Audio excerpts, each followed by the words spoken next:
Baik, bismillahirrahmanirrahim. Alhamdulillahirabbil alamin. Wassalatu wassalamu ala sayyidil mursalin wa khatamin nabiyyin wa ala alihi wa ashabihi wa man sara ala nahjihi wa man ihtada bihadihi wa man istanna bi sunnatihi ila yaumiddin. Qala Allah Ta'ala fi kitabil karim, a'udzu billahi minasyaitonir rajim. Ya ayyuhalladzina amanu taqullaha haqqa tuqatih wa la tamutunna illa wa antum muslimun. أما بعد اللهم انفعنا بما علمتنا وعلمنا ما ينفعنا وزدنا علما نافعا اللهم آت نفوسنا تقواها وزكها أنت خير من زكاها أنت وليها ومولاها اللهم أرنا الحق حقا وارزقنا اتباعه وأرنا الباطل باطلا وارزقنا اجتنابه ربنا هب لنا من أزواجنا وذرياتنا قرة أعين واجعلنا للمتقين إماما رب اشرح لي صدري ويسر لي أمري wahlul 'uqdatan min lisani yafqahu qawli. Amin ya rabbal alamin. Jamaah sekalian, hadirin yang dimuliakan Allah Subhanahu wa taala, terkhusus para ummahat, dan juga terima kasih kami sampaikan kepada Ustadz MC Pustaka Cahaya Peradaban yang mudah-mudahan selalu bercahaya. Alhamdulillah, tsumma alhamdulillah, segala puji bagi Allah Subhanahu wa taala yang telah menganugerahkan kita semuanya, kepada kita semuanya, kenikmatan bisa bertolabul ilmi, dan mudah-mudahan ini adalah bentuk bahwa Allah Subhanahu wa taala menginginkan kebaikan kepada kita semuanya. Jadi ibu-ibu semuanya hadirin yang telah meluangkan waktunya di malam hari ini untuk mengganggu istirahatnya, mudah-mudahan Allah Subhanahu wa taala menjadikan kita sebagai hamba-hamba yang diinginkan kebaikan. Karena Nabi Shallallahu Alaihi Wasallam bersabda, "Man yuridillahu bi khairan yufaqihu fid din." Barang siapa yang Allah inginkan kebaikan kepadanya, maka akan dipahamkan kepadanya agama. Salawat ma'assalam mudah-mudahan tercurah limpahkan kepada junjungan kita Nabi Muhammad Sallallahu Alaihi Wasallam. Juga mudah-mudahan Allah limpahkan dan curahkan kepada keluarga beliau, sahabat-sahabat beliau, dan orang-orang yang mengikuti jalan beliau. Dan mudah-mudahan kita semuanya yang hadir di kajian malam hari ini via online Zoom, mudah-mudahan kita semuanya sekeluarga dijadikan oleh Allah Subhanahu wa taala sebagai pengikut Nabi kita Muhammad sallallahu alaihi wasallam. Hadirin yang dimuliakan Allah Subhanahu wa taala, malam hari ini insyaallah kita akan membedah gitu ya. Salah satu buku yang luar biasa menurut saya, buku yang baik, buku yang istimewa, karena dia ditulis oleh seorang pakar pendidikan ya. Pakar pendidikan yang sudah bergelut lama di bidang pendidikan. Itu Profesor Dr. Abdul Karim Bakar. Beliau kelahiran tahun 1951 Masehi atau bertepatan dengan 1370 Hijriah. Lahir di kota Hins, ya, Suriah. Itu profil singkat Profesor Dr. Abdul Karim Bakar. Beliau menamai buku ini dengan Hakadza takunul ummahat. Beginilah menjadi seorang ibu. Ya. Sebenarnya kalau buku bahasa Arabnya, Masya Allah, bagus ini. Tidak banyak juga halamannya, hanya sekitar 70-an halaman. Saya sarankan sih nanti semua yang hadir di sini untuk membaca langsung buku beliau yang berbahasakan bahasa Arab. Ya. Tapi bagi yang belum bisa, Alhamdulillah sudah diterjemahkan oleh guru kami, Ustadz Ahmad Fadail Husni LCMA, yang harusnya beliaulah yang menyampaikan atau membedah buku ini. Tapi Alhamdulillah Allah memberikan amanah kepada kami untuk membedah buku tersebut. Mudah-mudahan buku yang akan kita bedah ini, hadirin semuanya, memberikan wawasan keilmuan kepada kita, dan yang terpenting adalah mudah-mudahan Allah Subhanahu wa taala memudahkan kita untuk mengamalkan ilmu-ilmu yang akan kita dapat di malam hari ini.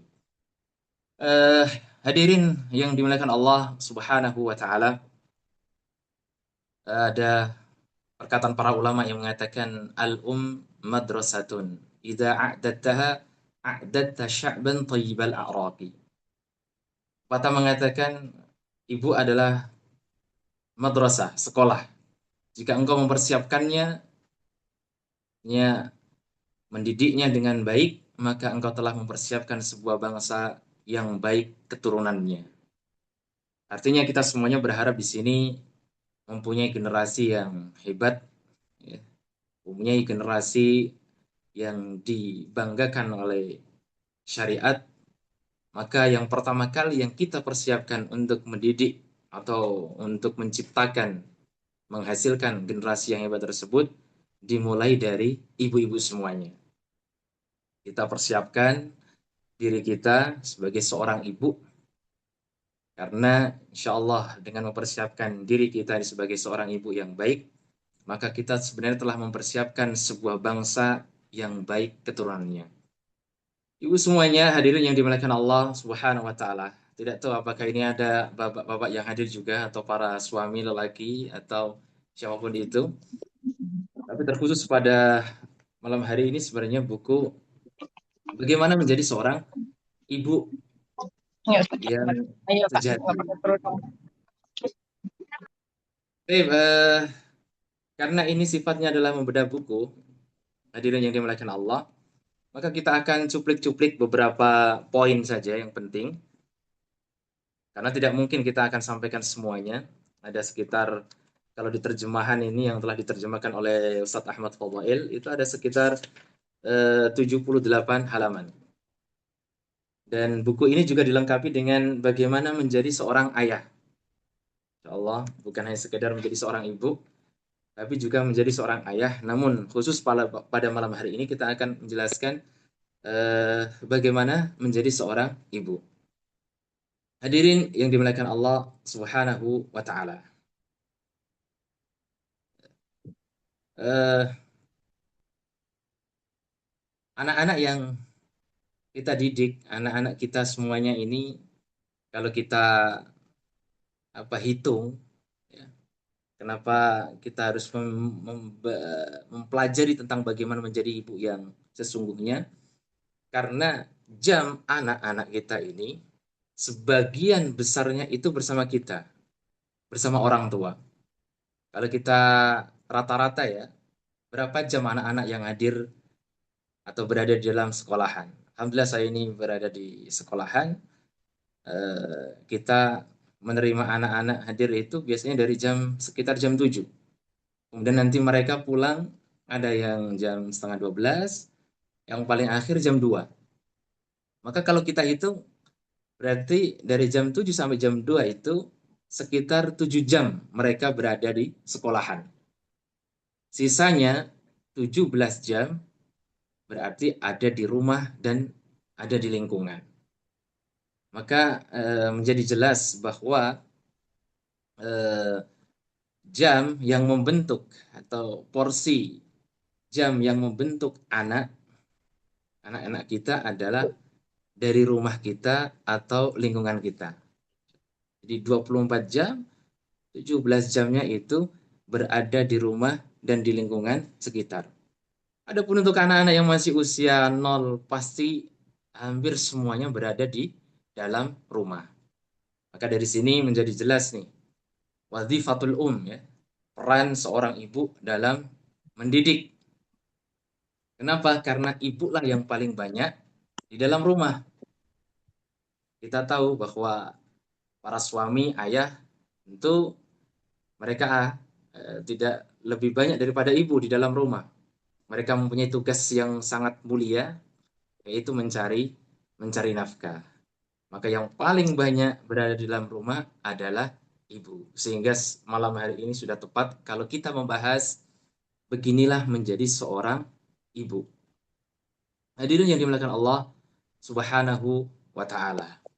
Terlebih di dalam buku ini disebutkan, ya, ada dua keistimewaan seorang ibu, sifat ibu yang tidak dimiliki oleh ayah.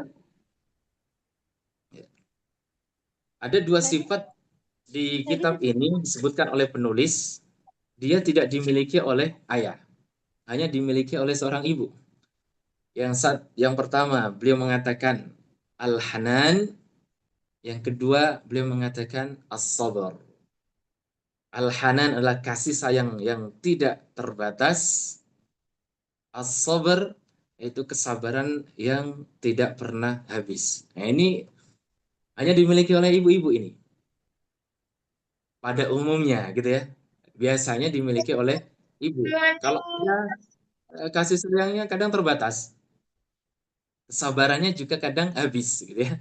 Tapi kalau ibu, Masya Allah, Allah muliakan dengan diberi dua sifat yang luar biasa, yaitu kasih sayang yang tidak pernah terbatas. Bisa kita lihat bagaimana para ibu ini ketika apa namanya dari mulai mengandung gitu kan ibu ya, kemudian melahirkan, menyusui, masya Allah itu betapa kuatnya kalau ketika saya melihat ya, istri kami begitu, subhanallah, kasih sayangnya tidak terbatas, kesabarannya juga begitu kuat sekali ya, memberikan ASI berjam-jam, tidur miring dan lain sebagainya itu hanya dimiliki oleh seorang ibu. Hadirin yang dimuliakan Allah Subhanahu wa taala. Kemudian Profesor Dr. Abdul Karim Bakar di sini juga menyebutkan eh, jadi peran utama seorang ibu itu adalah riayatut tufulah, yaitu menjaga masa kanak-kanak serta menanamkan iman, kebaikan, kesolehan dan kelurusan jiwa. Jadi ibu-ibu dengan diberikan oleh Allah dua sifat yang besar itu memiliki peran yang utama ketika dia menjadi seorang ibu adalah riayatut tufulah, menjaga masa kanak-kanak serta menanamkan iman. Kenapa menjaga anak-anak bukan dan juga menanamkan iman atau menjaga keimanan? Karena anak itu pada dasarnya ibu sekalian yang dimuliakan Allah, hadirin yang dimuliakan Subhanahu wa taala, dia lahir sudah dalam keadaan fitrah. Dia lahir bukan dalam keadaan kosong. Sebagaimana orang-orang hari ini mengatakan dia seperti kertas putih kosong, bukan. Anak-anak itu lahir, hadir di dunia ini itu sudah dalam keadaan fitrah. Apa ini maksud dengan fitrah? Fitrah itu menyembah Allah atau mengetahui bahwa Allah Subhanahu wa taala adalah Tuhannya. Sehingga tugas kita sebenarnya tidaklah begitu berat sebenarnya. Karena kita diminta untuk menjaga masa kanak-kanak yang mereka itu masih dalam keadaan fitrah. Tinggal kita menggemburkan imannya, tinggal kita kemudian apa namanya menanamkan kebaikan, kesalehan, dan adab kepada anak-anak kita. Dan alhamdulillah demi terwujudnya peran atau tugas yang paling besar itu Allah Subhanahu wa taala memerintahkan kepada para wanita untuk menetap di rumah gitu. Karena ini tugas yang tidak mudah, tugasnya adalah tugas yang sangat besar. Allah Subhanahu wa taala meminta para ibu, ya, meminta para ummahat untuk menetap di rumah. Allah Subhanahu wa taala berfirman dalam surah Al-Ahzab ayat 33, A'udzubillahi minasyaitonir rajim, wa qarna fi buyutikunna wa la tabarrajna tabarrujal jahiliyatil ula. Dan hendaklah kamu tetap di rumahmu dan janganlah kamu berhias dan bertingkah laku seperti orang-orang jahiliyah dahulu. Ayat ini eh, Allah turunkan untuk ummahatul mukminin, untuk istri-istri Nabi sebenarnya, ibu-ibu sekalian. Namun kita tahu bahwa al-ibrah bi umumil lafzi la bi khususi as-sabab. Ibrah, apa namanya, pelajaran dari Al-Quran itu kita ambil karena keumuman lafadznya, bukan karena kekhususan sebabnya. Walaupun ini turun kepada istri-istri Nabi, maka ini juga berlaku untuk para ibu-ibu yang mengikuti istri-istri Nabi yang para yang, eh, itulah. Jadi Allah meminta kita semuanya, para ibu-ibu, untuk menetap di rumah. Karena beliau, kenapa demikian? Beliau memberikan sebuah tema luar biasa di sini, disebutkan di buku ini, Al-Qarar Miftahun Najah. Dia menyebutkan bahwa menetap di rumah adalah miftahun najah, kuncinya keberhasilan. Ibu-ibu yang mau berhasil mendidik anaknya, ini yang mengatakan pakar nih, Bu, bukan saya ya, tapi seorang pakar pendidikan yang sangat lama sekali. Beliau mengambil kesimpulan dari ayat ini dan melihat dari tentu beliau seorang ahli sejarah juga, melihat sirah Nabi, sirah sahabat, sirah tabi'in, dan orang-orang mulia. Beliau kemudian menyimpulkan al-qarar, saya ulang sekali lagi ya, al-qarar miftahun najah. Menetap di rumah adalah kunci keberhasilan. Karena apa namanya? Orang-orang itu kalau ingin berhasil biasanya kan akan menghabiskan waktu paling lama kan di bidang pekerjaannya kan. Demikian ibu, kalau mau berhasil mendidik anak-anaknya, maka dia harus menghabiskan waktu paling lamanya dia di dalam rumah. Beliau juga menyampaikan al-manzil wal makan al-asasi. Karena rumah adalah medan utama aktivitas wanita. Jadi medan perjuangan para ibu-ibu itu ada di dalam rumah. Sehingga ketika dia ingin berhasil mendidik generasi, maka dia harus menjadikan rumahnya medan utama aktivitasnya. Dan begitulah memang tugas seorang ibu. Dan ibu-ibu yang ada di rumah sebenarnya tidaklah kemudian apa namanya, itu bentuk penghinaan dari syariat kita, tidak. Justru itu bentuk pemuliaan dari Allah Subhanahu wa taala agar para wanita tidak disebutkan dengan mencari nafkah. Mohon maaf. Karena Allah Subhanahu wa taala mewajibkan nafkah itu hanya bagi para ayah atau para suami. Allah Subhanahu wa taala berfirman, A'udzubillahi minasyaitonirrajim, di surah An-Nisa ayat 34, Ar-rijalu qawwamuna 'alan nisa'i bima faddalallahu ba'dahum 'ala ba'd wa bima anfaqu min amwalihim. Para lelaki rijal adalah qawwamuna 'alan nisa, pemimpin bagi para wanita. Disebabkan dua hal, bima faddalallahu ba'dahum 'ala ba'd, karena dia dilebihkan dari wanita. Dia seorang laki-laki, kuat fisiknya dan lain sebagainya. Yang kedua, wabima anfaku min amwalihim, dikarenakan dia memberikan nafkah dari sebagian hartanya. Jadi itu malah bentuk pemuliaan seorang wanita dari syariat Islam ini. Suamilah yang nanti kemudian mencari nafkah, istri tinggal meminta. Dan insya Allah akan dikasih para suaminya yang sudah memahami ilmu berkeluarga ini. Jadi begitu ibu-ibu yang dimiliki Allah Subhanahu wa taala. Ini bentuk pemuliaan agama Islam. Bahkan dalam sebuah hadis Nabi Shallallahu alaihi wasallam memuliakan wanita, ya, sebab dia menjadi seorang ibu.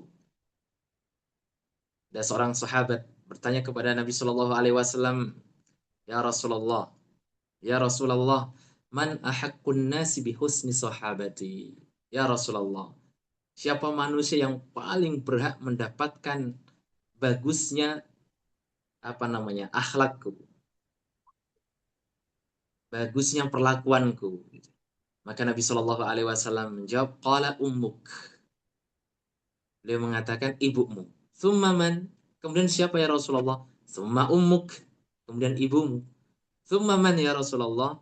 Ditanya sampai 3 kali. Thumma ummuk. Kemudian ibumu. Baru kemudian yang terakhir. Thumma man thumma abuk. Kemudian bapakmu. Masya Allah, ini bentuk pemuliaan syariat. Bentuk pemuliaan Allah Subhanahu wa Ta'ala dan juga Rasulnya.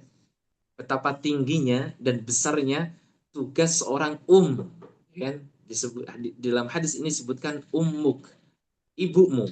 Jadi betapa mulianya menjadi seorang ibu yang menjalankan tugasnya mendidik anak-anak. Hadirin yang dimuliakan Allah Subhanahu wa taala, kemudian di dalam buku ini beliau Profesor Dr. Abdul Karim Bakar memberikan kunci, memberikan jalan bagi orang-orang yang sukses itu pasti, ya, dari zaman dahulu sampai zaman sekarang jalannya adalah dia harus mempunyai seorang teladan. Dan beliau memberikan di sini beberapa teladan. Teladan, beliau mengatakan sebenarnya bagi ibu-ibu yang mau ya berhasil dalam mendidik anak, maka bacalah teladan para istri Nabi Muhammad SAW, para sahabiyah, sahabat-sahabat wanita Nabi SAW.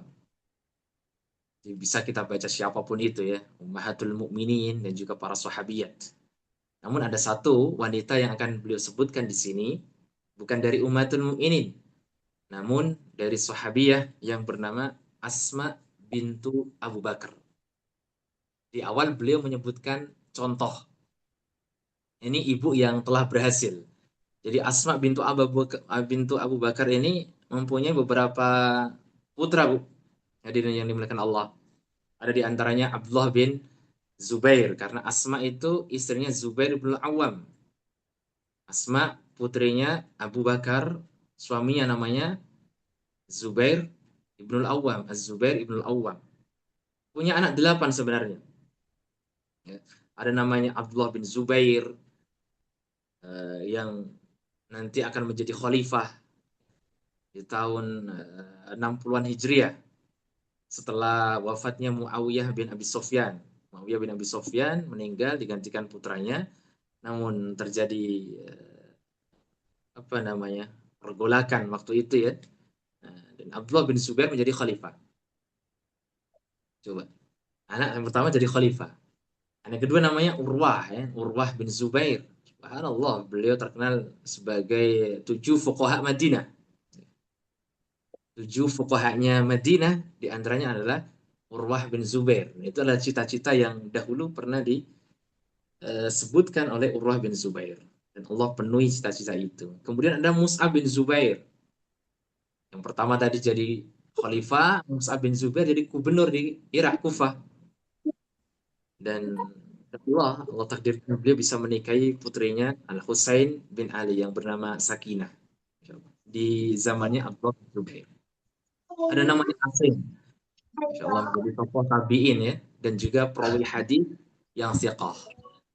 Ini beliau menyebutkan dulu Asma bintu Abu Bakar. Insya Allah ini seorang ibu yang luar biasa. Beliau di sini menyebutkan bagaimana si Asma itu. Wah, Mak, ini apa? Asma itu, ibu sekalian yang dimuliakan Allah, dia ini adalah seorang wanita yang apa namanya rela memberikan waktunya untuk membantu suaminya. Asma bercerita, tazawwajani Zubair wa ma lahu fil ardi malun wa la mamlukun illa farasuhu. Nah, Asma mengatakan Zubair ini ketika menikahi saya, dia itu tidak punya duit, tidak punya uang, juga tidak punya pembantu, kecuali hanya seekor kuda. Masya Allah. Sudah punya seekor kuda, sayalah yang merawat kuda tersebut, kata Asma. Subhanallah. Saya memberikan makan, ya, memberikan kuda ini minum. Saya juga memikul biji korma, subhanallah. Dan beliau juga bercerita, suatu hari saya memikul biji korma di atas kepala saya. Dan qadarullah di jalan saya berpapasan dengan Rasulullah Shallallahu Alaihi Wasallam. Kemudian Rasulullah Shallallahu Alaihi Wasallam memanggilku agar saya apa namanya bisa naik di atas kendaraan beliau di belakang beliau. Maka kemudian saya teringat Az-Zubair dan juga sifat cemburunya. Jadi Az-Zubair bin Awam ini seorang suami yang juga memiliki sifat pencemburu gitu. Dan wajar cemburu kepada istrinya. Maka kemudian pun saya enggan untuk memenuhi panggilan Nabi Shallallahu Alaihi Wasallam. Maka Rasul memahami rasa maluku, kemudian beliau melanjutkan perjalanannya. Insya Allah. Ya. Asma, dari cerita beliau ini seorang wanita yang mau membantu perekonomian keluarga. Insya Allah. Luar biasa. Kemudian juga menjaga perasaan suaminya. Walaupun apa namanya dia dibonceng manusia yang paling maksum di dunia, Nabi Muhammad SAW, namun beliau tidak mau karena takut nanti ketika Zubair tahu beliau kemudian cemburu. Insya Allah. Itu Asma bintu Abu Bakar. di sini beliau juga menyebutkan, Masya Allah, Asma itu seorang wanita yang apa namanya sangat menjaga perintah Allah Subhanahu Wa Taala. Suatu hari Asma bintu Abu Bakar didatangi oleh ibunya, ibu yang telah diceraikan oleh Abu Bakar. Jadi ibunya Asma ini kafir. Kemudian Abu Bakar masuk Islam, maka istrinya diceraikan. Dan di suatu hari mendatangi Asma bintu Abu Bakar. Maka Asma mengatakan, Ya Rasulullah, qadimat alayya ummi. Ya Rasulullah, ibuku datang. Wahia raghibatun fi an tunala syai'an minal ikram. Afa asilu ummi. Kelihatannya ya ibu saya ini berharap agar saya memuliakan dan menghormatinya ya Rasulullah. Apakah saya bisa apa namanya berbakti kepada ibuku? Maka Nabi Shallallahu Alaihi Wasallam mengatakan, Naam sili ummak. Ya, sambung silaturahim bersama dengan ibu. Ini menunjukkan bahwa beliau ketika belum mengetahui sesuatu, maka dia bertanya kepada Allah, bertanya kepada Rasulnya. Dan ketika Rasul menyampaikan bahwa ya kamu harus menyambung tali silaturahim dengan ibumu, maka dia kemudian eh, apa namanya melaksanakannya, menunjukkan bahwa seorang wanita yang menjaga diri dengan perintah-perintah Allah dan Rasulnya. Ibnu Hajar mengatakan bahwa usia Asma itu mencapai 100 tahun, ibu-ibu. Masya Allah. Jarang umat Nabi itu yang apa namanya usianya itu mencapai 100 tahun. Tapi Asma ini merupakan wanita yang usianya sampai 100 tahun. Dan Ibnu Hajar mengatakan tidak ada satupun giginya yang tanggal. Dan juga dia tidak pikun. Ini berarti menunjukkan selain tadi seorang wanita saleha menjaga perasaan suaminya, kemudian iltizam bi amrillah, apa namanya menegakkan perintah Allah, melakukan perintah Allah, tapi ternyata dia juga apa? Tahdam bisihatiha, sangat memperhatikan kesehatannya. Nah, ini ibu-ibu, ya. Ternyata menjadi seorang ibu itu untuk menghasilkan anak yang luar biasa juga harus perhatian terhadap kesehatan nih, ya. Apa namanya? Itu kan menunjukkan luar biasa ya. Tidak tanggal giginya itu menunjukkan bahwa dia tidak makan sembarangan, ya kan? Kemudian merawat, luar biasa. Tidak pikun, artinya otaknya dibuat untuk bekerja, berpikir, mendidik dan sebagainya. Insya Allah. Itu contoh yang dihadirkan oleh Profesor Dr. Abdul Karim Bakar. Hadirin yang dimuliakan Allah Subhanahu wa taala. Kemudian di buku ini beliau melanjutkan wanita itu dia diberikan peran beberapa oleh Allah Subhanahu wa taala. Wanita memiliki berbagai macam peran. Satu, dia menjadi hamba Allah. Yang kedua, eh, apa namanya? Dia menjadi seorang wanita, gitu ya. Yang ketiga, dia menjadi seorang istri. Yang keempat, dia menjadi seorang ibu. Berikutnya, dia menjadi seorang murabbiyah, pendidik. Jadi ini Masya Allah peran yang sangat luar biasa yang Allah berikan kepada seorang wanita. Dia hamba Allah, Masya Allah. Dia memang seorang wanita, kemudian seorang istri, maaf, dia hamba Allah. Yang kedua, dia adalah seorang anak. Ya kan? Kalau hadir di dalam rumah tangga, dia seorang anak. Kemudian yang ketiga, dia apa tadi? Seorang istri. Empat, dia seorang ibu. Yang kelima, seorang pendidik. Inilah yang peran yang diberikan Allah Subhanahu wa taala kepada para wanita. Nah, di kesempatan kali ini ketika dia menjadi seorang ibu, maka otomatis dia harus menjadi seorang pendidik. Karena memang tugas di awal tadi, peran utama seorang wanita adalah yaitu nah, halo? Assalamualaikum. Waalaikumsalam, Nggih Ustaz. Waalaikumsalam. Monggo Aman, Zat? dilanjut. Nggih, Nah, lanjut nggih.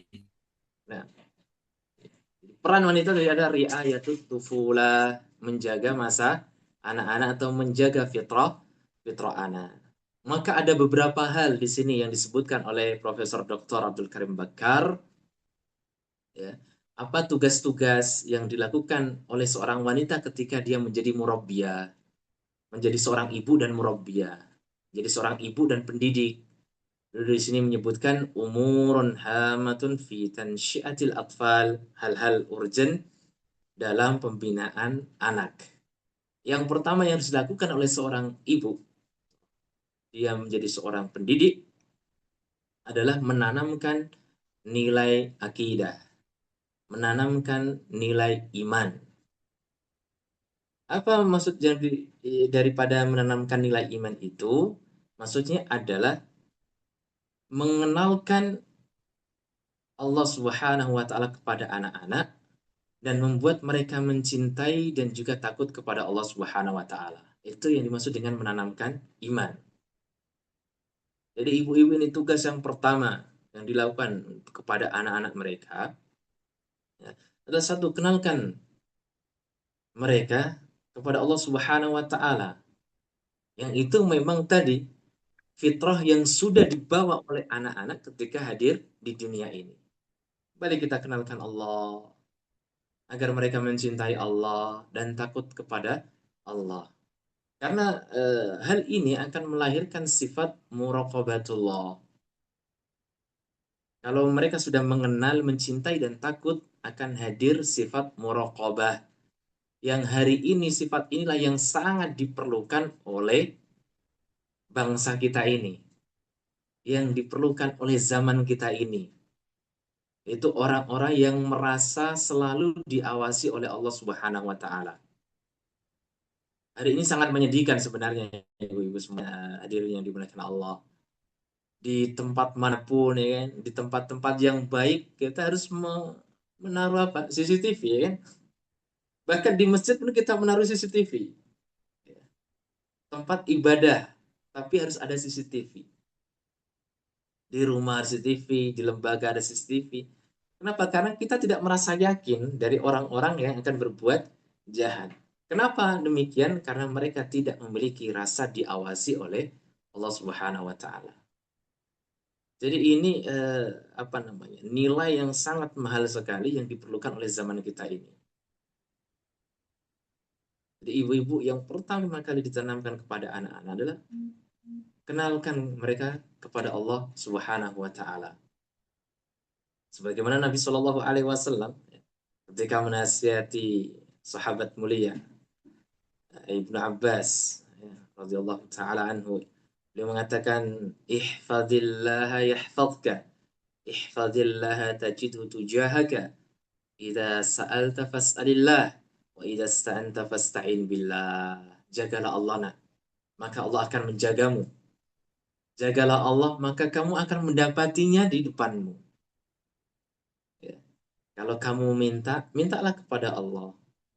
Kalau kamu bermohon, bermohonlah kepada Allah. Subhanallah. Kalau ini selalu kita tanamkan kepada anak-anak kita, maka kita akan bisa apa namanya, menghasilkan atau menuai, kita akan bisa menghasilkan anak-anak yang akan membuat Islam ini jaya dan kemudian memiliki peradaban yang pernah hilang, pernah jaya dan hari ini hilang, gitu ya. Mohon maaf.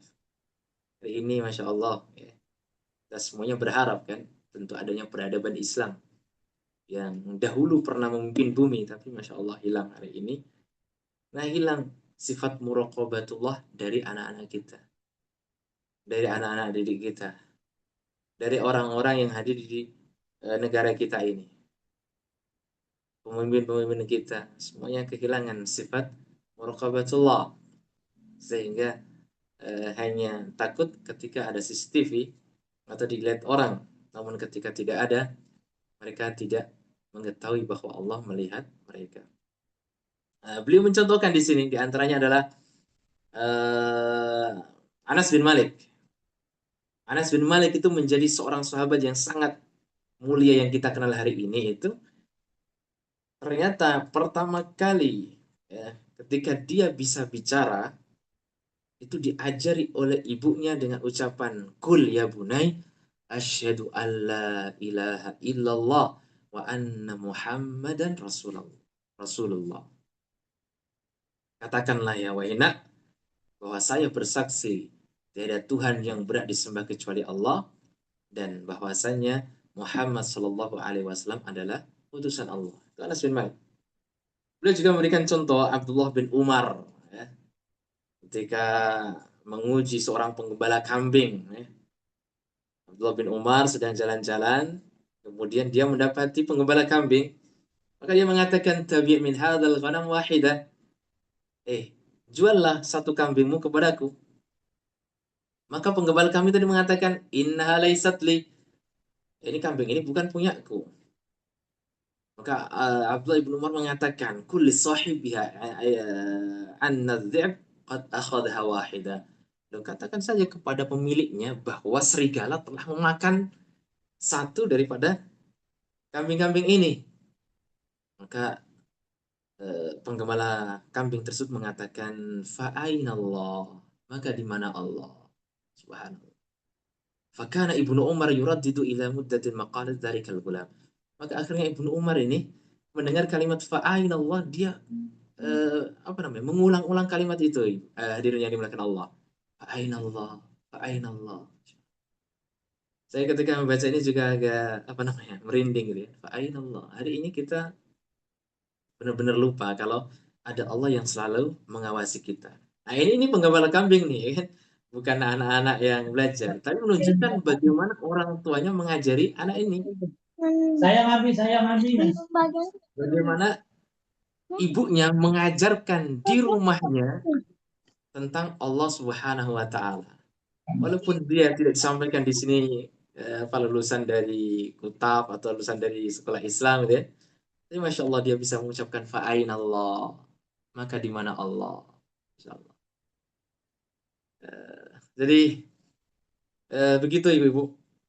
Hadirin yang dimuliakan Allah. Kita bisa menanamkan iman kepada anak. Dengan menggunakan kata atau istilah yang tentu berdekatan dengan syariat kita ini.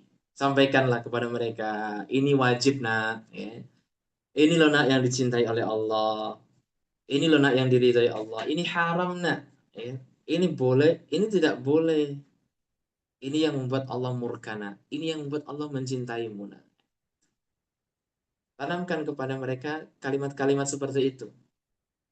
Nah, dan hati-hati nih Bu ya. Beliau menyebutkan di sini hati-hati nih dengan an-nifaq al-ijtimai. Beliau nyebutnya gitu.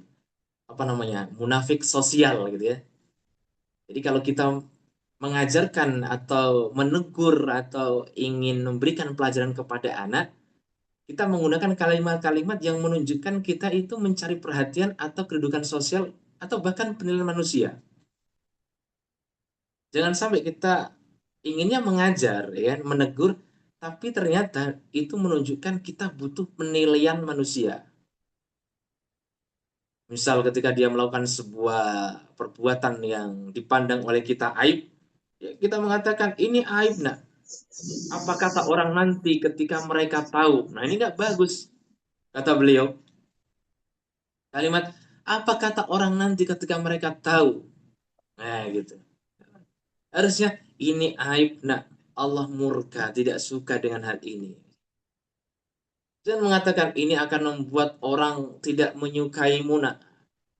Akan tertanam dalam jiwa anak ini, oh berarti saya melakukan ini itu supaya nanti orang-orang suka sama saya. Ternyata itu nggak bagus. Membuat mereka kalau mau melakukan amal supaya dipuji oleh orang, supaya disukai orang. Apa nanti kata orang-orang desa, ya kan, kamu anaknya si Uwan. Nah, Masya Allah itu ternyata tidak pas. Kamu nanti tidak punya teman nak dan sebagainya. Nah, ini beliau menyebut sebagai nifak al-ijtimai, ya. Nifak sosial. Tujuannya sebenarnya adalah mendidik, tapi ternyata kalimat-kalimat tersebut mengandung Ketika kita melakukan amal atau meninggalkan perbuatan buruk hanya untuk mencari perhatian, kedudukan sosial, dan penilaian manusia. Nah, kemudian yang kedua yang dilakukan oleh ibu-ibu nih ketika mau menghasilkan anak-anak yang luar biasa yang dicita-citakan syariat Islam ini, selain menanamkan keimanan, kenalkan mereka dengan sunnah dan adab. Adab syar'i tentunya. Kenalkan sunnah. Ketika mereka bersin, ya, mereka mengucapkan Alhamdulillah. Yang mendengar, sampaikan yarhamukallah, sebagainya. Ketika makan, sampaikan ibu-ibu. Mereka sampaikan hadis Nabi Shallallahu Alaihi Wasallam, Samillah kul biyaminika wa kul mimma yalik. Kenalkan dengan sunnah Nabi Shallallahu Alaihi Wasallam. Nah, Nabi menyampaikan ketika kita makan itu, ucapkanlah Bismillah. Makanlah dengan tangan kananmu, makanlah yang terdekat dengan dirimu. Karena kita tahu kan anak-anak itu, Masya Allah ketika melihat makanan tentu dia menginginkannya. Ya. Main ambil aja kan biasanya begitu. Dan Nabi Shallallahu Alaihi Wasallam mengajarkan seperti itu. Ajarkan mereka adab masuk rumah, adab masuk kamar. Nah, gitu. Harus diulang-ulang ini. Karena anak-anak itu kan memiliki apa namanya ya, suka bermain, itu kan keluar masuk rumah, keluar masuk kamar. Syariat kita mengajarkan kalau masuk rumah, masuk kamar itu ada adab-adab yang harus dijaga. Allah Subhanahu wa taala firman nih, misal seperti di surah An-Nur ayat 58.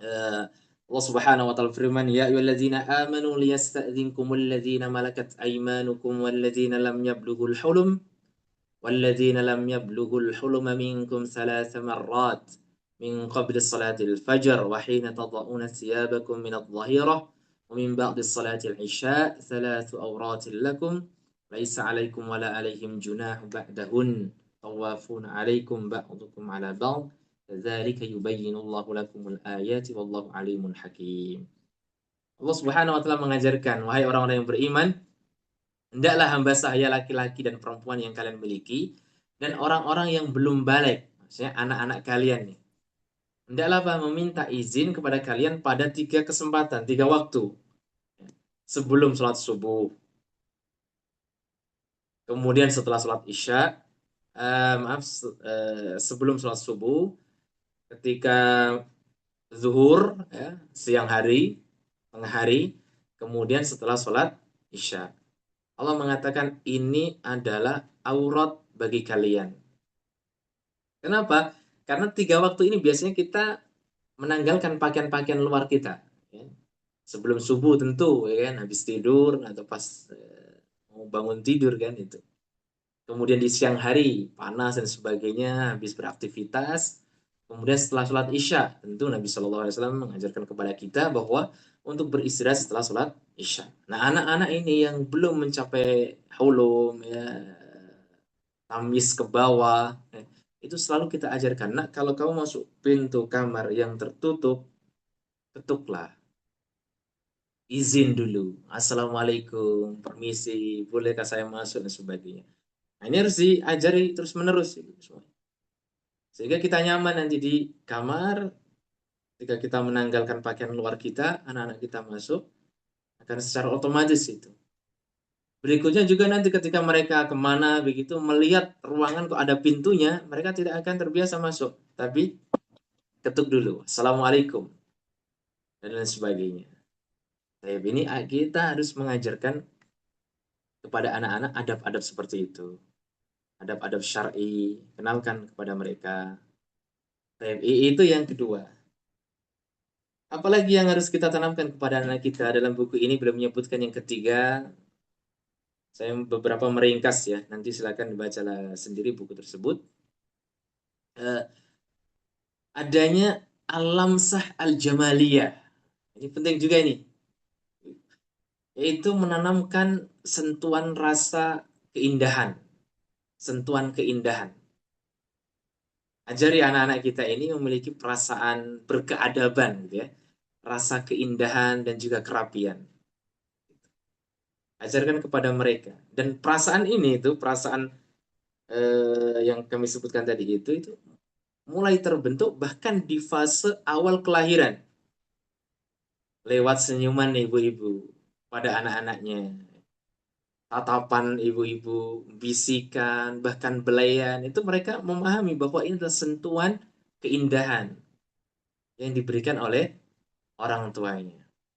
Dan syariat kita, apa namanya, menganjurkan dalam berbagai macam keadaan itu selipkan keindahan di situ.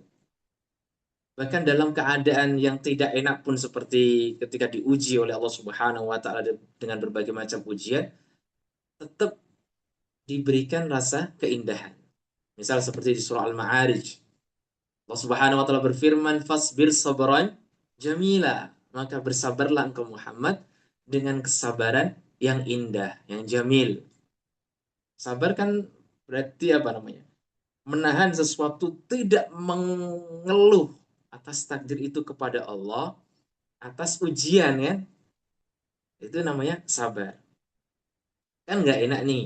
Nah, tapi ternyata harus sabar. Bahkan bukannya sabar, tapi sabran jamila, kesabaran yang baik. Benar-benar harus ditahan. Jangan sampai kita ini apa namanya bersuudzon kepada Allah Subhanahu Wa Taala atau bahkan kita mengeluarkan kalimat-kalimat buruk yang menunjukkan kita tidak apa namanya ridho dengan takdir Allah Subhanahu wa taala. Itu. Jadi sentuhan-sentuhan yang elok. Kalau mereka melakukan sesuatu yang tidak kita sukai, nah kayaknya akan lebih elok deh. Kayaknya akan lebih menawan, akan lebih baik kalau jika engkau melakukan ini dan meninggalkan itu. Jangan ucapkan kalimat-kalimat yang buruk. Nabi pun memberikan contoh nih. Beliau memberikan contoh. Nabi Shallallahu Alaihi Wasallam pernah mengatakan, la yakul ahadukum abdi amati wal yakul fataya wa fatati wa gulami. Nabi Shallallahu Alaihi Wasallam itu melarang nih para majikan itu mengatakan kepada hamba sahayanya, wahai hamba sahayaku, wahai budakku, dan sebagainya. Beliau mengatakan apa? Fatai, apa namanya ya? Fataya, pemuda, gitu kan? Wahai gulam, Masya Allah. Sampai Nabi memberikan contoh begitu. Hendaklah mengucapkan kalimat-kalimat yang baik. Dan pasti itu akan merasa berbeda ketika hamba saya dipanggil dengan kalimat ya gulami. Daripada wahai abdi, wahai hamba sahaya. Nabi SAW juga mengatakan la yakulanna ahadukum habisat nafsi. Walakin liyakul lakisat nafsi. Janganlah salah seorang dari kalian mengatakan jiwaku menjadi buruk. Nah, jadi kalau misal sedang diuji oleh Allah Subhanahu wa taala, jangan mengatakan begitu. Tapi katakanlah jiwaku terasa berat, jiwaku sedang tidak enak. Jadi memilih kalimat-kalimat kepada anak-anak yang menunjukkan sentuhan keindahan bagi dia. Jadi nih, misal ketika ibu-ibu marah, ya kan, jangan mengucapkan kalimat yang tidak baik, dasar anak kurang ajar, misal gitu ya, anak setan lu, misal gitu ya, karena aneh di Depok nih ya, ya, atau semoga kamu disambar petir dan sebagainya misalnya, atau semoga kamu ditabrak mobil, ya. Tapi kalau sedang marah, tahan dan ucapkan kalimat-kalimat yang baik.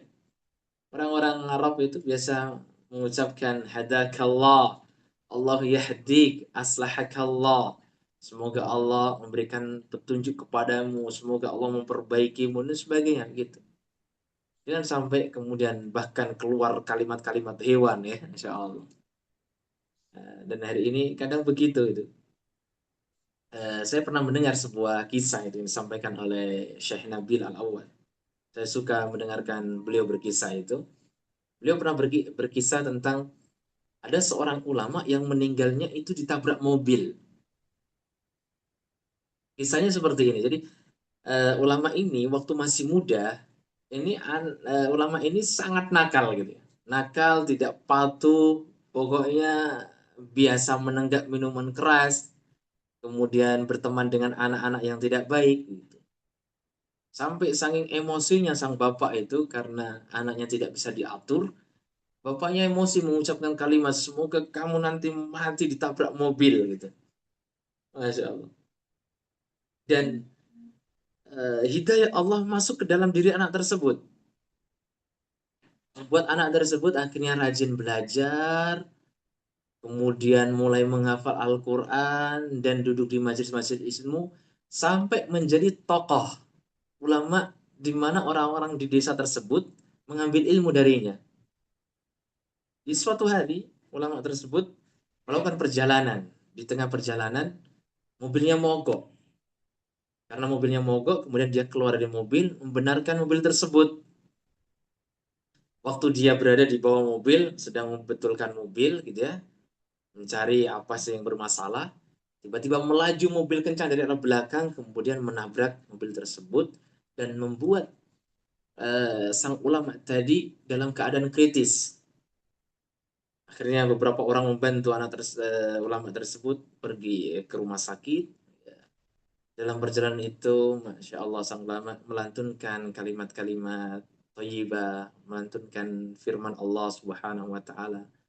Dan kemudian diteleponlah bapaknya. Ya. Disampaikan bahwa anakmu dalam keadaan kritis, begini dan begitu karena ditabrak mobil. Bersegeralah sang bapak menuju ke rumah sakit. Sampai di rumah sakit, sang anak meninggal dunia. Kemudian sang bapak mengatakan, ini salah saya, ini salah saya, ini salah saya. Orang-orang kaget, kenapa Pak? Saya dahulu pernah mendoakan dia, semoga kamu mati ditabrak mobil. Dan ternyata Allah mengijabahi kalimat saya. Masya Allah. Jadi menjadi orang tua, walaupun kita dalam keadaan sangat marah besar melihat kelakuan anak kita, kayaknya dari anak-anak kita tidak sampai seperti yang tadi kan. Kalau anak kita masih kecil-kecil ini, Masya Allah. Paling nakal mereka kan memberantakkan rumah, ya, memberantak, memecahkan gelas, memecahkan piring. Semoga hadir dari kalimat-kalimat kita ini kalimat-kalimat yang baik. Ya. Karena kalimat orang tua itu apa namanya? Ya, tidak ada penghalang antara dirinya dengan Allah Subhanahu Wa Taala. Ketika dia mendoakan anaknya, maka Allah akan mengijabahi doa tersebut. Gitu. Jadi al-lamsa al-jamaliyah, berikan sentuhan-sentuhan rasa kata yang indah kepada anak-anak kita. Ini salah satu cara apa namanya mendidik ke anak. Kemudian beliau juga menyebutkan di sini ada ruhut tadhiyah, spirit pengorbanan. Tanamkan kepada anak-anak kita ini berkorban. Bagaimana berkorban, bagaimana menyisihkan sebagian waktu, sebagian milik kita untuk orang lain. Tanamkan hal tersebut dengan teladan dari kita semuanya. Nah, di sini beliau memberikan contoh. Ada seorang ibu-ibu nih, Masya Allah, luar biasa. Sahabat Nabi Shallallahu Alaihi Wasallam. Namanya Tumadir bintu Amr. Atau dikenal dengan Al-Khansa. Al-Khansa ini di zaman jahiliyah, dia seorang penyair hebat yang sangat terkenal. Kalau kita belajar tentang ilmu balaghah, nanti ada beberapa syair-syair dari Al-Khansa ini. Nah, Al-Khansa ini ketika sudah menjadi masuk Islam, menjadi muslimah, nanti beliau dikaruniai oleh Allah Subhanahu wa taala mempunyai 4 putra. 4 putra dan keempat-empatnya diajak oleh sang ibu masuk ke medan peperangan perang Qadisiyah. Perang yang luar biasa. Ya. Sang ibu ini Al-Khansa ini mengatakan kepada anak-anaknya, empat-empatnya dibawa nih, ya, empat-empatnya dibawa, kemudian dia mengatakan, wahai anakku, sungguhnya kalian telah masuk Islam dengan kerelaan dan berhijrah atas pilihan kalian sendiri. Maka jika esok kalian masih selamat, masih diberikan kesehatan maksudnya, berangkatlah untuk memerangi musuh dengan kesadaran dan keteguhan, serta memohon pertolongan kepada Allah. Niscaya kalian akan memperoleh ghanimah dan kemuliaan di negeri yang kekal, di tempat tinggal yang abadi. Mendengar kalimat sang ibu, keempat anaknya bersama ibunya terjun ke medan peperangan. Ibunya juga ikut Al-Khansa ini. Nah, keesokan harinya, Insya Allah setelah perang berkecamuk, anak-anaknya pun masuk ke dalam medan peperangan, maka disampaikanlah kepada sang ibu bahwa anaknya keempat-empatnya gugur di medan peperangan. Insya Allah. Ketika berita gugurnya ini sampai kepada Al-Khansa, seorang sahabiyah yang luar biasa radhiyallahu taala anha mengatakan alhamdulillahilladzi syarafani biqatlihim wa arju min rabbi an yajma'ani bihim fi mustaqarri rahmatih. Ini berat sekali ini ya. Seorang ibu biasanya mempunyai cita-cita yang sangat luar biasa dari anak-anaknya ya kan? Dari anak laki-lakinya. Nah, ini empat-empatnya meninggal dunia. Beliau mengatakan segala puji bagi Allah yang telah memuliakanku dengan gugurnya mereka di medan perang. Dan saya berharap kepada Robku agar mengumpulkanku dengan mereka di mustaqarrir rahmatihi, di tempat yang dipenuhi apa namanya dengan rahmatnya. Insyaallah. Inilah sosok ibu yang luar biasa mendorong anaknya memiliki ruh berkorban dan mengajarkan kepada para ibu semuanya tentang hakikat bersabar nih. Insyaallah. Dihadirkan ruh perjuangan kepada anak-anak kita sehingga nanti mereka akan selalu berjuang untuk mendapatkan kemuliaan dan juga memberikan pengorbanan untuk orang lain agar orang lain mendapatkan kemuliaan. Juga Ibu Al-Khonsa ini mengajarkan kepada kita semuanya bagaimana bersabar ketika mendapatkan menjelang indah cari sinyal. Oke. Baik, hadirin yang Allah Subhanahu wa taala, sudah hampir jam 9 kurang 3 menit. Ini beberapa hal yang mungkin bisa kita sampaikan di sini. Ada beberapa nanti sebenarnya ada beberapa metode ya yang disebutkan oleh beliau dalam mendidik anak dan juga ada metode yang paling tepat bagaimana mendidik anak. Ya, saya sarankan untuk membaca langsung dari bukunya. Insya Allah kita akan mendapatkan apa namanya ilmu yang sangat bermanfaat sekali, mendapatkan modal menjadi seorang ibu yang mulia. Barakallahu fikum. Mungkin demikian Ustaz Afwan yang bisa saya sampaikan. Memicu ya, hanya sebagai mukaddimah saja untuk ibu-ibu semuanya. Barakallahu fikum. Saya cukupkan. Assalamualaikum warahmatullahi wabarakatuh. Waalaikumsalam warahmatullahi wabarakatuh. Jazakallah khairan Ustadz Ahmad Khairul Razikin. Mungkin kami membuka dua pertanyaan, boleh nggak Ustadz? Dua pertanyaan saja. Nggih. Nah, tafadhal Ustaz. Nggih. Baik, untuk para Ustadz-Ustadzah atau teman-teman ayah bunda yang bergabung pada malam hari ini di kegiatan bedah buku PCP, monggo yang bertanya dua pertanyaan nggih. Silakan tulis di kolom komentar. Dua pertanyaan teratas akan kami bacakan untuk dijawab oleh Ustadz Ahmad Khairul Razikin di malam hari ini. Monggo, kami tunggu pertanyaannya.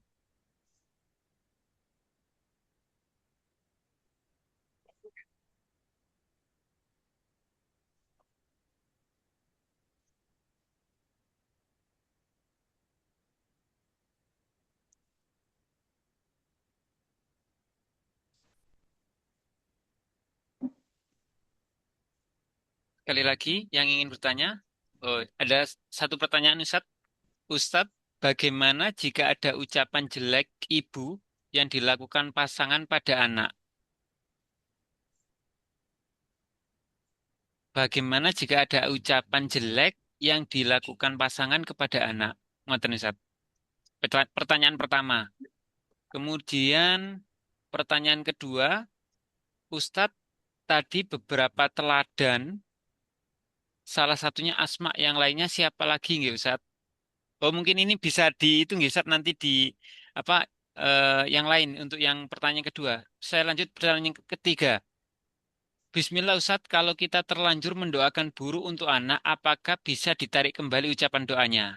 Nah, yang pertama saya ulang Ustadz, Ustadz, bagaimana jika ada ucapan jelek yang dilakukan pasangan pada anak? Pertanyaan pertama. Yang kedua, Ustadz, eh, kalau kita terlanjur mendoakan buruk untuk anak, apakah bisa ditarik kembali ucapan doanya? Nah, monggo Ustadz dijawab dua pertanyaan tersebut. Yang pertama tadi apa, Sat? Bagaimana Yang kalau pertama, eh, bagaimana jika ada ucapan jelek yang dilakukan pasangan pada anak? Nggih. dilakukan oleh pasangan, maksudnya suami ya mungkin ya? Nggih, suami istri. Masya Allah. Ya, memang sebagai seorang manusia ya, kadang kita teruji dengan apa namanya ya, eh, kelakuan, tingkah laku anak kita. Namun kalau antum nanti baca buku ini, Masya Allah, ada salah satu medo yang sangat baik yang harus difahami oleh semuanya bahwa satu, yang namanya mendidik itu memang tugas yang tidak ringan. Jadi nanti kalau kita capek gitu kan nasihati itu ingat bahwa memang mendidik itu tugas yang sangat berat. Tapi itu memang wadifah atau peran kita semuanya sebagai orang tua. Sehingga nanti pas emosi gitu ya, pas emosi gitu ya, pas marah, meletup-letup, memang kalimat yang paling utama diucapkan kita ta'awudul a'udzubillahi minasyaitonirrajim. Bahkan ibu-ibu saya sendiri itu kalau mau masuk rumah, misal pulang malam apa gitu, saya selalu mengucapkan ta'awudzubillahi minasyaitonirrajim. Kemudian assalamualaikum gitu kan. Masukkan kaki kanan, kemudian masuk rumah. Kalau anda lupa, nanti anda balik lagi ya, keluar, saya melakukan hal itu. Supaya apa? Nanti yang masuk ke dalam rumah, kan kita tahu ada setan-setan yang apa namanya mengikuti kita, supaya tidak bisa masuk ke dalam dalam rumah. Oke, itu para ayah juga nih kan. Masuk rumah, capek kerja, lihat berantakan, kadang emosi gitu kan. Itu yang harus kita lakukan terlebih dahulu gitu ya. Sebelum terlanjur mengucapkan kalimat-kalimat buruk. Ya kalau terlanjur mengucapkan kalimat-kalimat buruk, bagaimana atau apa yang harus kita lakukan? Yang kita lakukan adalah kembali berdoa kepada Allah Subhanahu wa taala. Ya, tentu kalimat yang sudah kita lakukan, kita bisa tutup itu dengan berdoa kepada Allah Subhanahu wa taala. Dan doa adalah silahul mukmin. Ya. Dia adalah senjata bagi seorang mukmin yang akan diijabahi oleh Allah Subhanahu wa taala kalau kita sudah terlanjur. Ini langsung pertanyaannya saja, satu sama dua. Kalau Nggih, kita monggo sudah Ustadz. terlanjur mengucapkan ucapan buruk, doakan ya dan mohon ampun kepada Allah Subhanahu wa taala, ya Allah, ya. Saya di suatu hari telah mengucapkan hal ini dan hal itu bagi anak saya. Saya minta ampun kepadamu dan saya mohon kepadamu agar kebaikan yang engkau berikan kepada anakku dan sebagainya. Gitu, Ustaz.